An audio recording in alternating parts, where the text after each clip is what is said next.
Hi అండి, నేను మీ Pulsar bike singer రమణని. మా మిత్రుడు, మా ఫ్రెండ్, మా బ్రదర్ అయినటువంటి రితిక్ మాస్టర్ మీ అందరికి తెలిసే ఉంటుంది. సో నా ఓల్డ్ సాంగ్స్ సరోజ కావచ్చు, సల్ప్ సాంగ్ కావచ్చు, ఆ కొరియోగ్రాఫరు. సో కొరియోగ్రఫీ చేస్తుండగా అదేవిధంగా తనకంటే ఒక యూట్యూబ్ ఛానల్ ఉంది, రితిక్ డ్యాన్స్ స్టూడియో అఫీషియల్ అని. సో ఆ ఛానల్కి ఏదో కంటెంట్ ఇవ్వాలనే ఆలోచనతో సో తనే కొరియోగ్రాఫర్గా చేసి హీరోగా చేసినటువంటి సాంగు వస్తావా పిల్ల ఊరు చివరికి అనే సాంగ్ ఈ నెల 30వ తారీఖున రిలీజ్ అవుతుంది. చాలా అంటే చాలా హార్డ్ వర్క్ చేస్తాడు. సో తనకంటూ ఒక తగిన గుర్తింపు రాలేదు. సో మీ అందరి ఆశీస్సులు, మీ అందరి బ్లెస్సింగ్స్ తనపైన ఉండాలని మనస్ఫూర్తిగా కోరుకుంటున్నాను.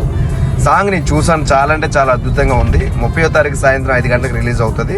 ప్రతి ఒక్కరు కూడా చూసి మీ అభిప్రాయాన్ని కామెంట్ రూపంలో తెలియజేస్తారు మనస్ఫూర్తిగా కోరుకుంటూ, మీ అందరికీ కూడా నచ్చింది అనుకుంటేనే మీ ఫ్రెండ్స్కి కావచ్చు, మీ ఫ్యామిలీ మెంబర్స్కి కావచ్చు, ప్రతి ఒక్కరు కూడా ఫార్వర్డ్ చేసి సపోర్ట్ చేస్తారని మనస్ఫూర్తిగా కోరుకుంటున్నాను. అదేవిధంగా వస్తావా పిల్ల ఊరు చివరికి అనే టీమ్ మెంబర్స్ అందరికీ కూడా కంగ్రాచులేషన్స్ తెలియజేసుకుంటూ once again all the best తెలియజేసుకుంటున్నాను. Thank you so much.